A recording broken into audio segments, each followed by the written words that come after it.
Hello बच्चों, welcome to the channel. This is me Tushar Gupta and I hope कि आप सब और आपकी फैमिली सेफ़ होंगी।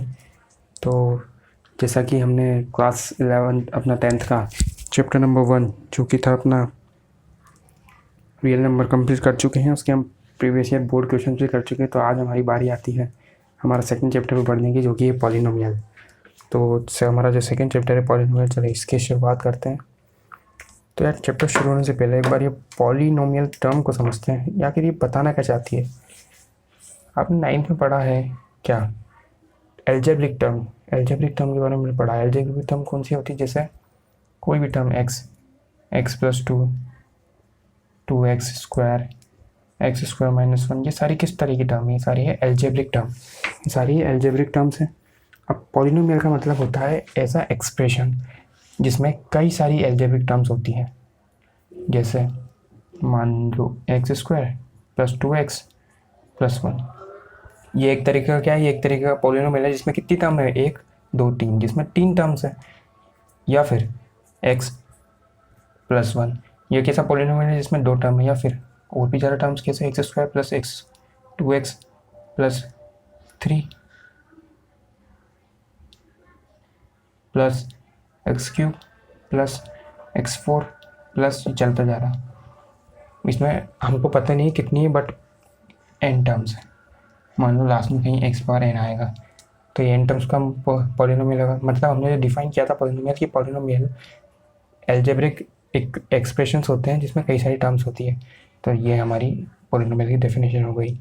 अब इसके बाद अब कौन कौन से एल्जेब्रिक टर्म्स जो होगी वो हमारे पॉलिनोमियल होती है। ऐसा है क्या कि सारी होती है? नहीं, सारी नहीं होती। तो देखो कौन कौन सी होती है पॉलिनोमियल की। अगर मैं आपको जनरल इक्वेशन बताऊं तो जनरल इक्वेशन कुछ इस टाइप की होगी। f(x), ये रिप्रेजेंटेशन का तरीका है। मान लो x² + 2x + 1, ये क्या है, एक पॉलिनोमियल है 3 टर्म का। अब देखो इसका मतलब क्या है, ये एक पॉलिनोमियल है with 3 terms with variable x।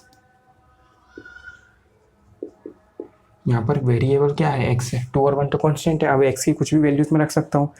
इसको मैंने कैसे डिनोट किया, इसको मैंने डिनोट किया f(x) से। अभी अगर मैं ऐसे एक और एग्जांपल लूँ, f(y), मान लिया मैंने, वो है y³ + 3y² + 2y + 1। अब ये क्या है, ये एक 4 टर्म का पॉलिनोमियल है विद वेरिएबल, और यहाँ पर वेरिएबल क्या है, y। तो देखो इसको मैंने डिनोट कैसे किया, f(y) से। समझ में आया कैसे डिनोटिंग करते हैं, है ना। अब देखो अभी मैंने डिनोट करना सीख लिया यहाँ तक। अब मैं ये सीखता हूँ कि कौन कौन सी टर्म पॉलिनोमियल होती है और कौन कौन सी टर्म नहीं होती।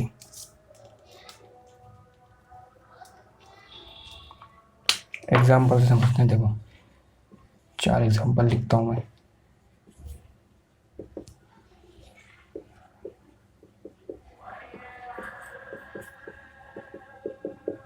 ये 4 टर्म लिखी मैंने, इन सब में वेरिएबल क्या आ रहा है, इन सब में वेरिएबल आ रहा है x।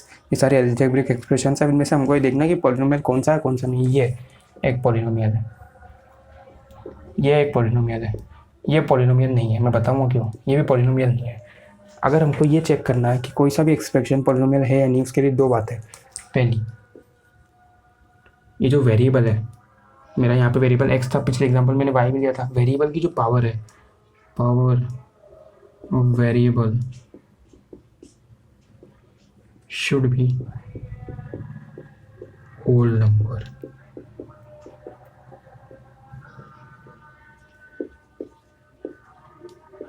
Power should not be fraction or integer either। दो चीज़ें, पहली तो क्या है कि पावर जो होनी चाहिए वेरिएबल की, वो क्या होनी चाहिए, होल नंबर होनी चाहिए। इस एग्जांपल में देखो वेरिएबल की पावर क्या है, 2, 2 क्या है, होल नंबर। यहाँ पर वेरिएबल की पावर क्या है, 1, तो ये भी क्या है, पॉलिनोमियल है। यहाँ पर पावर की देखो कितनी है, √(x) का मतलब कितना होता है, x⁴ तो यहाँ इसकी पावर क्या है, फ्रैक्शन में, और यहाँ पर इसकी पावर क्या आएगी, नेगेटिव में आएगी। ये क्या बनेगा, ये बनेगा x⁻−1 की पावर इनवर्स +4। तो इसकी पावर क्या आएगी, x के इन्वर्स में आएगी। तो अगर पावर फ्रैक्शन या इन्वर्ट इंटीजर में आती है, या फिर -1 -2 -3, तो वो पॉलिनोमियल नहीं होता। पॉलिनोमियल होने के लिए एक कंडीशन सेटिस्फाई होनी चाहिए, क्या कि उसका जो वेरिएबल है उसकी पावर क्या होनी चाहिए, होल नंबर होनी चाहिए। अब इससे जो जनरल एक्सप्रेशन बनेगा हमारा पॉलिनोमियल का, वो देखो कैसा बनेगा हमारा जनरल एक्सप्रेशन।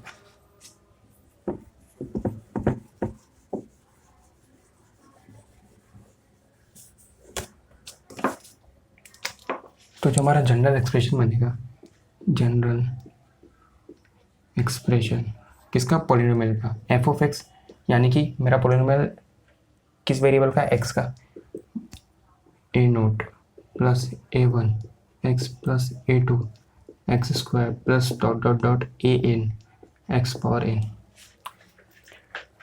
एक जनरल टर्म की बात कर रहा हूँ, एक कांस्टेंट टर्म है और उसके बाद A one X A two x square dot dot dot कहाँ तक चलता जाएगा, A N X power N तक। जैसे अगर सिर्फ मेरे को दो टर्म लूँगा तो क्या किसका एग्जाम्पल, टू प्लस मान लो 3x, या फिर 2 plus 3x plus 4x square, फिर ए क्यूब पावर 4 पावर 5 ऐसे जाता जाता कहाँ तक जा सकता है, एन तक जा सकता है। यहाँ देखो ए नोट के साथ 1 है, 1 को मैं कैसे लिख सकता हूँ, एक्स नोट की पावर 0 लिख सकता हूँ ना, नहीं लिख सकता। और 0 पे क्या होता है, होल नंबर होता है। पूरी एक्सप्रेशन में जो वेरिएबल है एक्स उसकी पावर क्या है, हमेशा होल नंबर ही रही। अगर यह कहीं बीच में ऐसा आ जाता 2 plus 3x plus root x, अब ये पॉलिनोमियल नहीं बचा। क्यों, क्योंकि इसकी पावर रूट एक्स आ गया, रूट एक्स की पावर एक्स पावर 1/2 इंटीजर होता है, और अगर इंटीजर या नेगेटिव नंबर्स आ गए तो वो हमारा पॉलिनोमियल नहीं होता। अभी तक हमने ये देख लिया कि पॉलिनोमियल पहचाने कैसे, क्या होता है पॉलिनोमियल। अब हम देखते हैं कि कितने टाइप के पॉलिनोमियल होते हैं, types of polynomial.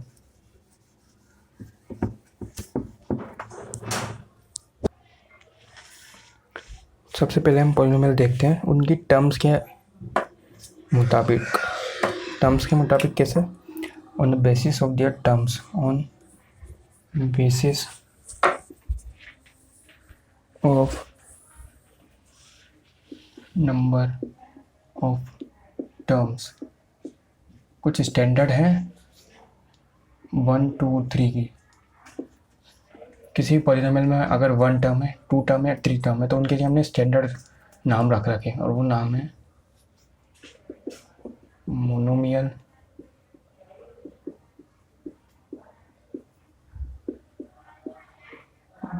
Binomial, trinomial. नाम से समझ में आ रहा है, मोनोमियल का मतलब उसमें कितनी टर्म होगी, 1 टर्म, बाइनोमियल यानी कि 2 टर्म, और ट्राइनोमियल यानी कि 3 टर्म। इसका क्या एग्जांपल बनेगा, 1 या x, इसका एक्स स्क्वायर प्लस 1, और इसका 3 टर्म आएगी तो x cube plus x square minus 2। समझ में आ गया। तो on the basis of terms, अगर एक टर्म है तो मोनोमियल, 2 टर्म है तो बाइनोमियल, 3 टर्म है तो ट्राइनोमियल। एक और तरीका होता है, वो होता है on the basis of degree, on basis of degree.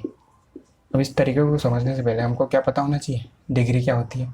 तो पहले डिग्री समझते हैं। देखो कोई भी पॉलिनोमियल है मेरे पास, एक्स स्क्वायर प्लस 1, दूसरा एग्जांपल है एक्स क्यूब माइनस एक्स, तीसरा है मेरे पास X power 4 minus 2x square plus 4।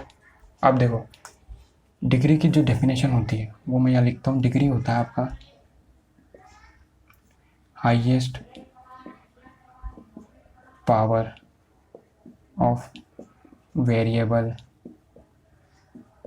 इन पॉलिनोमियल। तो डिग्री क्या होता है, जो आपका वेरिएबल है किसी पॉलिनोमियल में, उसकी जो हाईएस्ट पावर होती है वो डिग्री होती है। यहाँ पर देखो, यहाँ पर हाईएस्ट पावर क्या है, एक्स की स्क्वायर, तो इसकी डिग्री कितनी हो गई, डिग्री इसकी हो गई आपके पास 2। यहाँ देखो, यहाँ एक्स, यहाँ पावर कितनी है 3, यहाँ पावर है 1, तो हाईएस्ट पावर कितनी है 3, तो इसकी डिग्री कितनी हो गई 3। यहाँ पर देखो एक्स की पावर यहाँ पर है 4, यहाँ 2x स्क्वायर है और यहाँ 4 है, हाईएस्ट पावर 4, तो इसकी डिग्री कितनी हो गई 4। डिग्री निकालना आ गया। कैसे निकालेंगे, तो जो पॉलिनोमियल है उसका जो वेरिएबल है उसकी जो हाईएस्ट पावर होगी वो उसकी डिग्री बन जाएगी उस पॉलिनोमियल की।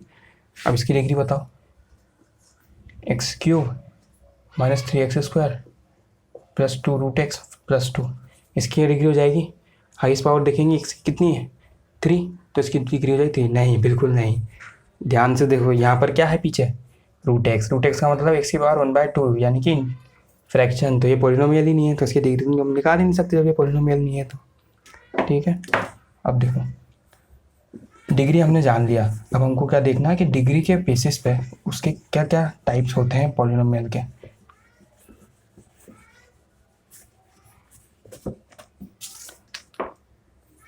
अब type of polynomial on the basis of degree.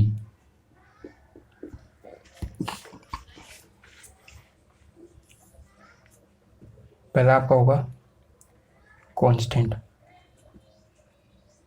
फिर आपका होगा लीनियर, फिर होता है आपका क्वाड्रेटिक, फिर आपका होता है क्यूबिक, फिर आपका होता है जीरो। टोटल 5 और भी ज़्यादा तक होता है। अगर 4 डिग्री है तो हमको उसको क्वाड्रेटिक बोल देते हैं, वो हम आगे की जब क्लासेस में पढ़ेंगे। अभी हमारे लिए 5 जानने की ज़रूरत है। अब देखो कांस्टेंट, कांस्टेंट का मतलब कांस्टेंट वो पॉलिनोमियल होते हैं जिनकी डिग्री आपकी 0 होती है। अब 0 डिग्री वाले एग्जाम्पल कौन कौन से हो सकते हैं, देखो 2, 4, 6, इनकी डिग्री क्या है 0। कैसे, 2 को मैं कैसे लिख सकता हूँ, 2 इंटू एक्स की पावर 0, क्योंकि किसी की भी पावर पे अगर मैं 0 लगाता हूँ तो उसकी वैल्यू तो 1 होती है। इसको मैं ऐसे लिख सकता हूँ, उसको मैं 4 इंटू एक्स की पावर 0, तो वेरिएबल की हाईएस्ट पावर क्या है 0, तो उसकी डिग्री कितनी हो गई 0। तो जिनकी भी 0 डिग्री होती है वो होते हैं कॉन्स्टेंट पॉलिनोमियल। लीनियर होते हैं जिनकी डिग्री 1 होती है, डिग्री अगर 1 है तो लीनियर। इसका एग्जाम्पल कैसे, 2x plus 1, 4x, variable x है, इनकी पावर देखो आप 1 है, वो इनकी डिग्री होती है। इसी तरह से क्वाड्रेटिक में डिग्री कितनी होती है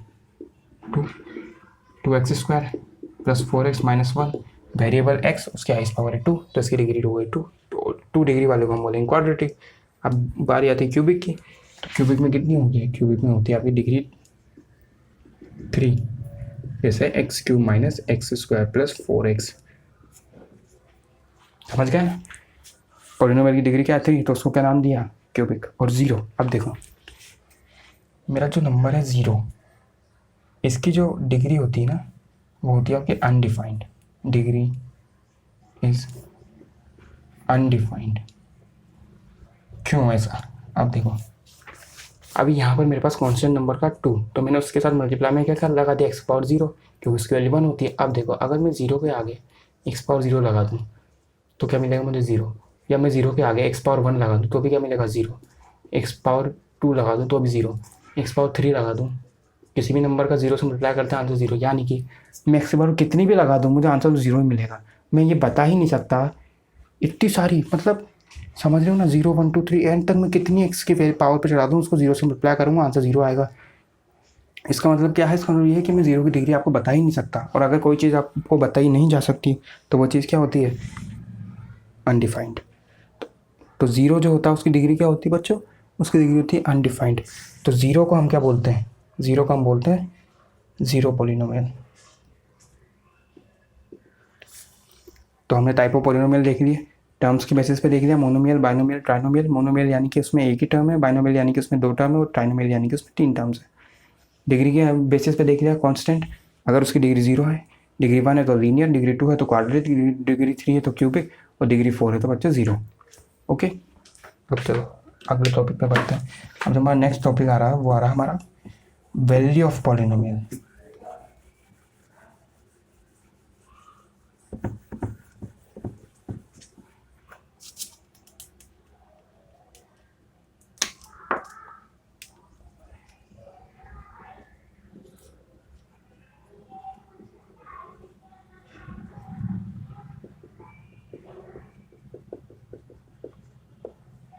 अब हमको निकालनी है value of polynomial.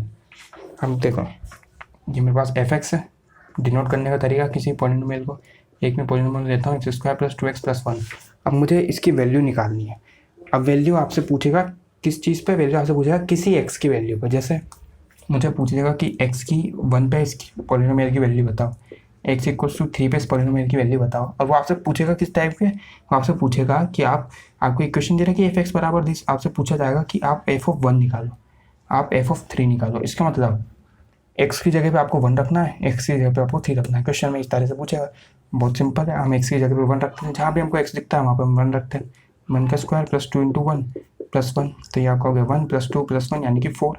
F of 3, एक की जगह पे हम 3 रखते हैं, तो 3 का स्क्वायर प्लस 2 इंटू 3 प्लस 1 कितना आया 9 प्लस 6 प्लस 1 16।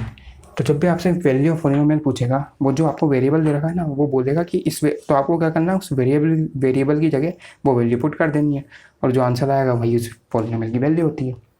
ये से हमने वैल्यू निकाला। अब ध्यान से देखो यार, मैंने वैल्यू तो निकाल लिया, 1 पे इतना आया, 3 पे इतना आया, है ना। अब एक और एग्जांपल हम लेते हैं। F of x is equals to x square plus 7x plus 10। अब मुझे 2 की वैल्यू बताओ आप। x इक्वल्स टू 2 पे आप मेरे को वैल्यू बताओ, और x इक्वल्स टू -5 पे वैल्यू बताओ। चलो सॉल्व करो इसको, पॉज करके सॉल्व करना।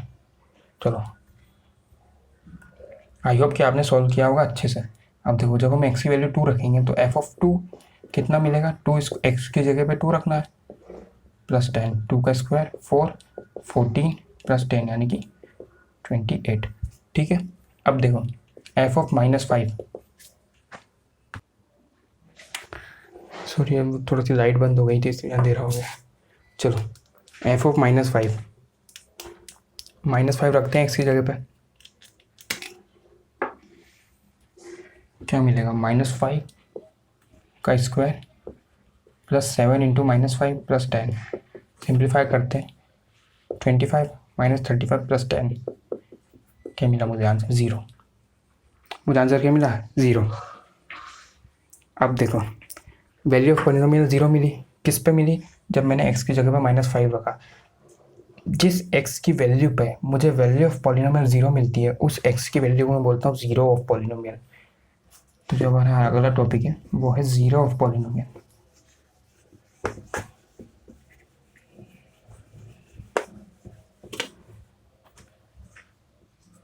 zeros of polynomial। पिछला एग्जाम्पल हमने क्या देखा था, x square plus 7x plus 10, और x की जब मैं -5 वैल्यू रख रहा हूँ तो f ऑफ -5 कितना आ रहा है, 0। तो मैंने इसकी डिफिनेशन क्या किया, 0 ऑफ पॉलिनोमियल क्या होता है, value of x for which value of polynomial becomes 0, यानी कि x की वो वैल्यू जिस पे मेरा पॉलिनोमियल की वैल्यू अगर 0 बन जाती तो वो जो x है वो मेरा क्या मिलता है, 0। तो इस पॉलिनोमियल के लिए -5 क्या बन गया, जीरोज ऑफ पॉलिनोमियल।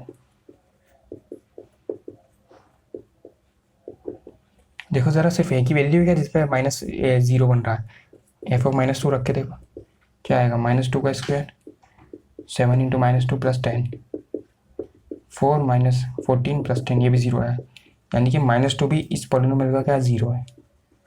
-2 अगर मैं x की जगह पे रखूँगा तो भी मुझे 0 मिलेगा। तो जीरोस की कहानी यहाँ तक समझ में आई कि जीरोस का मतलब है x की वो वैल्यूज़ या किसी भी वेरिएबल की वो वैल्यू जिसको अगर मैं उस पॉलिनोमियल में रखूँगा तो पॉलिनोमियल की पूरे की वैल्यू 0 बन जाएगी, वो उसका जीरोस बन जाता है। आई बात समझ में यहाँ तक। अब आपसे पूछेगा, क्या पूछेगा, आपसे पूछा जाएगा चलो आप जीरोस ऑफ पॉलिनोमियल निकालो, मेरे को कोई भी एग्जांपल दे देगा, उससे मुझे जीरोस निकालने। तो बार बार ऐसा तो है नहीं रैंडम चेक करूँगा, 1 पहले 1 रखूँगा, 2 रखूँगा, 3 रखूँगा, ऐसा तो होगा नहीं। जैसे एक एग्जांपल है, x square plus 15x plus 50, मुझे इसके जीरोस निकालने। फैक्टराइजेशन मेथड याद है, 9th में किया था, क्या करते हैं, एक्स स्क्वायर इसका कोफिशिएंट उनका मल्टीप्लाई 50 इंटू 1 कितना आएगा, 50। अब 50 को मैं कैसे तोड़ सकता हूँ कि इसका सम या डिफरेंस 15 बने, 10 और 5। अगर मैं इन दोनों का सम करता हूँ तो मुझे 15 मिलेगा, और इन दोनों का प्रोडक्ट इसके और इसके कोफिशिएंट के प्रोडक्ट के इक्वल होता है। तो इसको मैं कैसे देख सकता हूँ, x square plus 10x plus 5x plus 50, इन दोनों में टर्म में क्या कॉमन आ रहा है, x, अंदर क्या बचा है x प्लस 10, इधर क्या कॉमन आ रहा है 5, अंदर क्या बचा x प्लस 10, x प्लस 10 इधर भी कॉमन, इधर भी कॉमन, तो x प्लस 10, और ये जो बचा हुआ है ना इसको एक साथ ब्रैकेट में लिखते हैं x प्लस 5, इसको 0 के इक्वेट कर देंगे। अब 0 के इक्वेट करूँगा तो अगर a डॉट बी ज़ीरो है, तो या तो ए ज़ीरो होगा या बी ज़ीरो होगा, या दोनों ज़ीरो होंगे। तो या तो ये ज़ीरो हो सकता है ये, या दोनों ज़ीरो। तो अगर ये ज़ीरो है तो एक्स प्लस 10 इसको एक बार ज़ीरो के इक्वेट करूँगा और एक बार एक्स प्लस 5 को ज़ीरो के इक्वेट करूँगा, क्या मिलेगा, एक्स इक्वल्स टू -10, और यहाँ से मिलेगा एक्स इक्वल्स टू -4। यानी कि इस पॉलिनोमियल के जीरोस क्या क्या हुआ है, इस पॉलिनोमियल के दो जीरोस है, -10 और -5। ऐसे आपको जीरोस निकालने हैं। अब ये जो जीरोस आपने निकाले ना, इनका और ये जो कोफिशिएंट है ना, इनका भी रिलेशन होता है। अब देखो कोफिशिएंट और उसके बीच में रिलेशन अपन बाद में देखते हैं। पहले देखो, पहले मैं ले रहा हूँ आपका एक लीनियर पोलिनोमियल। याद है लीनियर पोलिनोमियल कौन सा पोलिनोमियल था जिसकी डिग्री कितनी है, 1। अब अगर ये लीनियर पोलिनोमियल है, इसकी डिग्री मेरे पास 1 है, मान लिया मेरे पास एग्जांपल है ax plus B, general example मैंने ले लिया f(x) का। जीरोस फाइंड आउट करने के लिए मैं क्या करता हूँ, जैसे मेरे पास इक्वेशन थी x² plus 7x plus 5। Zeros find out करने के लिए मैंने क्या किया, मैंने इसको जीरो के इक्वेट किया, इसका फैक्टर्स निकाले, 5x plus 2x plus 5 equals to 0, x into x plus 5 plus 2 into x plus 5 equals to 0, x plus 5 into x plus 2 equals to 0। एक बार इसको 0 के इक्वेट किया, एक बार इसको, तो x की वैल्यू आएगी -5 -2, और ये मेरे जीरोस बन गए। मतलब मैंने किया क्या, मैंने उस पॉलिनोमियल को 0 के बराबर कर दिया, और जब मैंने उस पॉलिनोमियल को 0 के बराबर किया और जो x की वैल्यूज आई वही उस पॉलिनोमियल के क्या है, जीरोस है। अब यहाँ से देखो, अगर मैं ax प्लस बी को जीरो के बराबर करूँगा तो ax equals to minus B, उधर जाकर के प्लस माइनस बन जाएगा, x equals to minus B by A. ये कहानी किसकी है, ये कहानी लीनियर पोलिनोमियल की। तो अब यहाँ से क्या चीज़ पता चली हमको, यहाँ से ये चीज़ पता चली कि लीनियर पोलिनोमियल के केस में जो ज़ीरो आया x, वो किस किस से रिलेशन में है, एक तो एक कॉन्स्टेंट टर्म और ये कोफिशिएंट ऑफ x, इन दोनों के साथ रिलेशन में। यानी कि ज़ीरो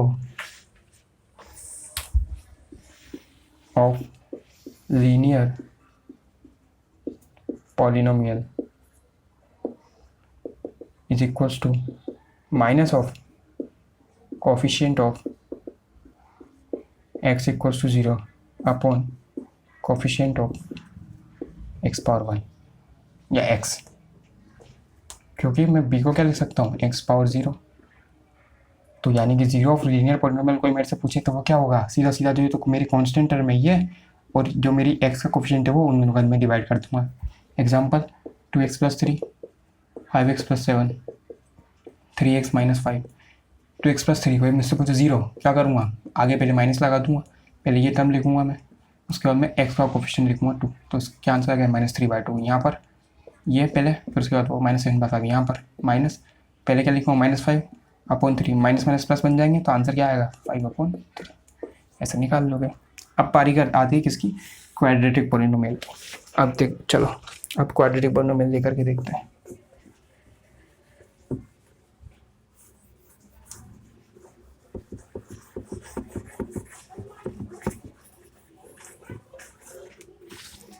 क्वाड्रेटिक पोलिनोमियल लेते हैं हम।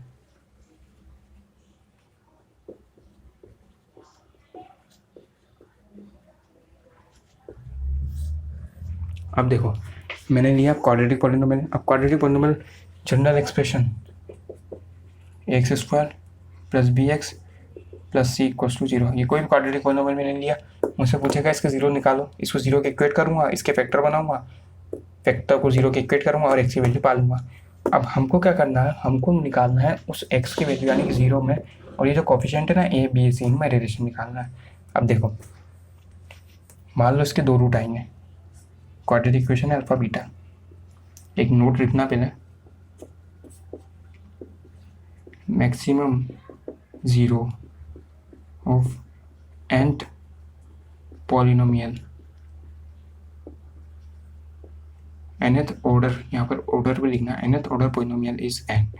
यानी कि पॉलिनोमियल है ना, उसकी जो हाईएस्ट पावर होती है ना, आप मैक्सिमम उतने ही 0 होंगे उस पॉलिनोमियल के। जैसे अगर मेरे पास 2x प्लस 3 है, इसकी x में वेरिएबल x की हाईएस्ट पावर कितनी 1, तो इसका ज़्यादा से ज़्यादा सिर्फ एक ही 0 होगा, हो सकता है एक भी ना हो, ज़्यादा से ज़्यादा एक होगा। क्वाड्रेटिक इक्वेशन इसकी पावर क्या होती है क्वाड्रेटिक में 2, तो इस इक्वेशन के ज़्यादा से ज़्यादा सिर्फ 2 जीरोस मिलेंगे, उससे ज़्यादा नहीं मिलेंगे। क्यूबिक में 3 मिलेंगे, पावर 4 होगी तो 4 मिलेंगे, इससे ज़्यादा नहीं मिलेंगे, ये बात याद रखना। अब देखो इसके मान लिया मैंने 2 क्वाड्रेटिक पॉलिनोमियल है, ज़्यादा से ज़्यादा कितने रूट्स मिलेंगे, 2 ए और बी, या 2 जीरोस मिलेंगे, जीरोस के रूट्स बोलते हैं, ठीक है। वो वैल्यू जो जीरो कर दे पॉलिनोमियल वही जीरोस होगा, वही रूट्स होगा। मान लिया मैंने इसके 2 जीरोस हैं, अल्फा और बीटा। अब देखो वैदिक मैथ में एक फॉर्मूला था, याद है, श्रीधराचार्य क्या निकालते थे कि इसका अगर मेरे को सीधे सीधे इसके रूट या फैक्टर निकालना है तो कैसे निकालते थे, x इक्वल्स टू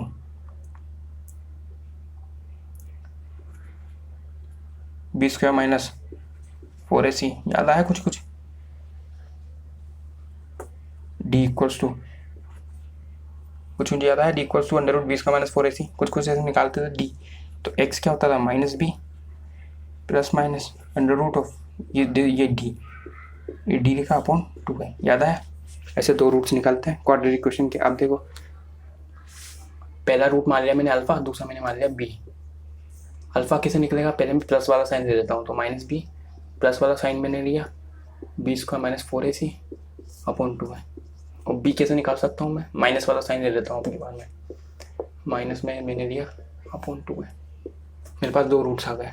अब ध्यान से देखो इन 2 रूट का अगर मैं सम करता हूँ, यानी कि दोनों रूटों को अगर मैं जोड़ दूँ अल्फा प्लस बी, तो देखो मेरे को क्या मिलेगा, माइनस बी, नीचे का एलसीएम दोनों का 2 है तो दोनों सीधे ऐड हो जाएंगे, minus B minus square root of B square minus 4ac upon 2 है।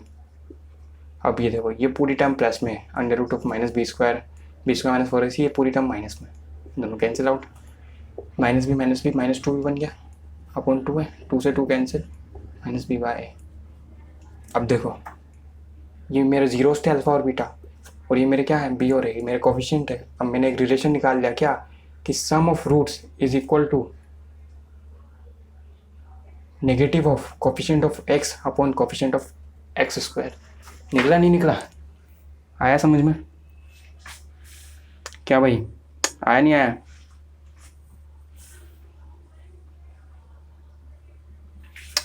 अब देखो इसी चीज को हम लिखते हैं,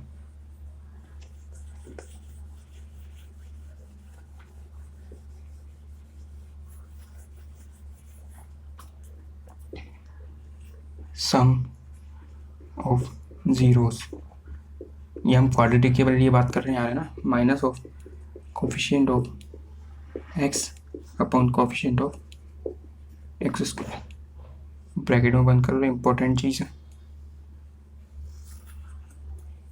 सर अपने जीरोस के सम का तो निकाल लिया, कुछ मल्टीप्लाई का भी निकालो यार। चलो मल्टीप्लाई का निकाल देते हैं। अब 2 रूट्स जो मेरे थे याद करो, पहले जो मैंने 2 रूट्स निकाले थे अल्फा, क्या निकाला था, minus B plus B square minus 4ac upon 2 यही निकाला था। अब मैं निकालता हूँ बी मैंने क्या निकाला था, minus B minus of under root of B square minus 4ac upon 2 है। इन दोनों का चलो मल्टीप्लाई करते हैं, इन दोनों को, माइनस बी अपॉन 2 है, मैंने अलग अलग करके लिख दिया ना, अपॉन 2 है, इसका मैं मल्टीप्लाई करूँगा किससे, इससे,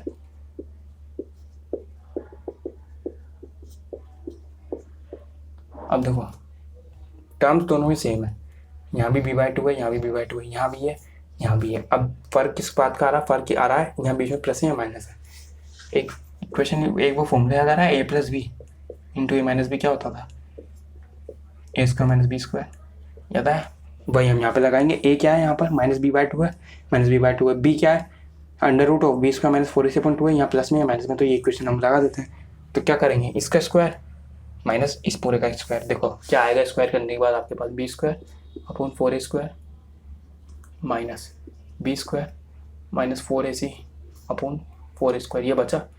अब देखो डिनोमिनेटर सेम है तो क्या बचेगा, b square minus B square plus 4ac upon 4a square, इससे कैंसिल, 4 से 4 कैंसिल, ए के कैंसिल, बचा क्या, बचा c/a।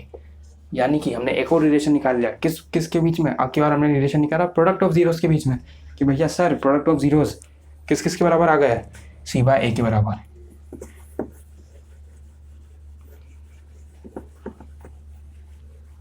प्रोडक्ट ऑफ जीरोस यानी कि इक्वेशन क्या थी, X square plus B X plus C, तो a प्लस बी तो मेरे पास क्या आया माइनस बी बाय ए, और ए इंटू बी मेरे पास क्या है सी बाय ए। सी बाय ए यानी कि कोफिशिएंट ऑफ एक्स पावर 0 या फिर कांस्टेंट टर्म, दोनों में से कुछ भी आप यूज़ कर लो, upon coefficient of X square. एक रिलेशन ये बन गया। तो हमारे पास दो रिलेशन बन गए। ए प्लस बी वाला रिलेशन बना माइनस बी बाय 2 है, इसको ही मैं क्या लिख सकता हूँ coefficient of x negative of upon coefficient of X square. ठीक है, यहाँ तक आया, समझ में नहीं आया? चलो अब एक क्वेश्चन करके देखते हैं, यहाँ तक समझ में आया हो तो।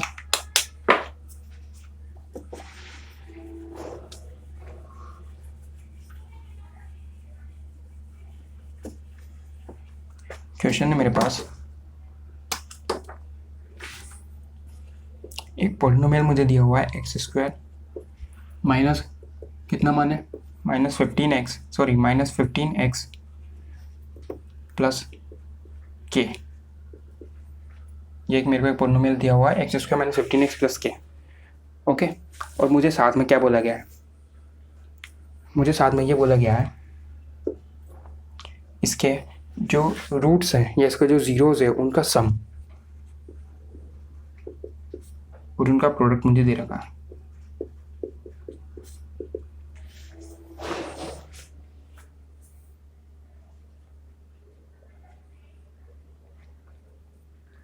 इसका मुझे सम, मुझे क्या क्या दे रखा है, मुझे उसके जो मेरे जीरोस निकलेंगे ना, मुझे उसका सम भी दे रखा है और मुझे इसका प्रोडक्ट भी दे रखा है। सम मुझे दे रखा है 15, प्रोडक्ट मुझे दे रखा है 50। के की वैल्यू बतानी है, बता सकते हो नहीं बता सकते? छोड़ो तुम तो, अगर यहाँ से तुमको सम भी नहीं दे रखा होता ना, सीधे प्रोडक्ट दे रखा होता, उससे बता सकते थे। कैसे? प्रोडक्ट कितना दे रखा है 50। प्रोडक्ट क्या होता है? प्रोडक्ट होता है सी बाय ए। सी यानी कि इसको जनरल टर्म से कंपेयर कर लो, X square plus B X plus C. C कितना हो गया के, ए कितना है यहाँ पे 1, तो यानी कि के बाय 1 कितना हो गया 50। तो के मेरे पास सीधे सीधे आ गया कितना 50। तो इस टाइप की क्वेश्चन बनते हैं। तो यार देखो, आज हमने जो जो चीज़ें कवर करी, पॉलिनोमियल की डेफिनेशन देख ली, पॉलिनोमियल किसे बोलते हैं और कौन कौन से अलजेब्रिक एक्सप्रेशन को हम पॉलिनोमियल नहीं बोलते, कि अगर उसमें इंटीजर आ रहा है पावर में या फिर पावर जो नेगेटिव जा रही है तो उसको हम नहीं बोलते। फिर हमने देखा टाइप्स ऑफ पॉलिनोमियल क्या क्या होता है, on the basis of terms देखा, मोनोमियल अगर एक टर्म है तो, बाइनोमियल अगर 2 टर्म है तो, ट्राइनोमियल अगर 3 टर्म है तो। फिर हमने देखा classification on the basis of degree. पहले हमने डिग्री पता किया, डिग्री क्या होता है, डिग्री क्या होता है, हाईएस्ट पावर होता है वेरिएबल की, पॉलिनोमियल में डिग्री होता है। अगर 0 है तो कांस्टेंट पॉलिनोमियल, डिग्री 1 है तो लीनियर, 2 है तो क्वाड्रेटिक, 3 है तो क्यूबिक। और 0 का एक स्पेशल केस था, क्योंकि 0 की डिग्री अनडिफाइंड होती है, तो 0 के लिए हमने अलग केस बनाया 0 पॉलिनोमियल का। उसके बाद हमने वैल्यू ऑफ पॉलिनोमियल पढ़ा। वैल्यू ऑफ पॉलिनोमियल क्या होता है? वैल्यू ऑफ पॉलिनोमियल मतलब था कि x की किसी वैल्यू पर हमको पॉलिनोमियल की वैल्यू निकालनी थी, तो हम क्या करते हैं, x की जितनी भी जगह है वहाँ पर x की जो वैल्यू हमको पूछी गई है वो डाल देंगे, वैल्यू निकल जाएगी। फिर हमने देखा जीरो ऑफ पॉलिनोमियल। कई बार क्या हो रहा था, वैल्यू निकालने के टाइम पे पूरी जो पॉलिनोमियल था वो 0 बन रहा था। जब वो 0 बनता है तब जो x की वैल्यू हमने डाली है वो उसके जीरोज होते हैं। जीरोज निकालने के लिए हमने क्या करना था, पॉलिनोमियल को 0 के इक्वेट कर दो, फैक्टर्स निकालो, वही इसके क्या बनते हैं, जीरोज बनते हैं। फिर हमने क्या रिलेशन देखा, पहले हमने लीनियर में देखा रिलेशन। लीनियर में हमने क्या रिलेशन देखा कि अगर एक्स प्लस बी, कोई भी लीनियर पॉलिनोमियल है मेरे पास, एक्स प्लस बी, जीरो क्या होता है माइनस बी बाय ए। फिर हमने क्वाड्रेटिक में देखा, क्या देखा कि सम अल्फा प्लस बीटा, दो जो मेरे पास जीरो है उनका सम क्या होता है minus B by A. B क्या होता है कोफिशिएंट ऑफ एक्स, ए क्या होता है कोफिशिएंट ऑफ एक्स स्क्वायर, इन दोनों का प्रोडक्ट क्या होता है सी बाय ए। सी क्या होता है कोफिशिएंट ऑफ एक्स पावर 0 या फिर कॉन्स्टेंट टर्म, ए क्या होता है कोफिशिएंट ऑफ एक्स स्क्वायर। ये सारी चीज़ें हमने आज डिस्कस कर ली। अब बाकी का हम कल डिस्कस करेंगे। अब देखो कल हमको क्या क्या डिस्कस करना है। कल हम ग्राफ्स देखने वाले हैं, ग्राफ्स की जीरो का ग्राफिकल अप्रोच क्या होना चाहिए और हमको जीरो की जरूरत क्यों पड़े निकालने की, हम ग्राफ्स देखने वाले हैं। फिर हम इनके रिलेशंस देखने वाले हैं। ये जो भी हमने रिलेशन देखा ना, इनके ऊपर हम कुछ क्वेश्चन सोल्व करेंगे, फिर हमारा चैप्टर खत्म हो जाएगा। फिर हम नेक्स्ट वीडियो में हम इसके प्रीवियस क्वेश्चन जितने भी आए होंगे वो अपन कंप्लीट कर देंगे। चलो ठीक है, ओके बाय।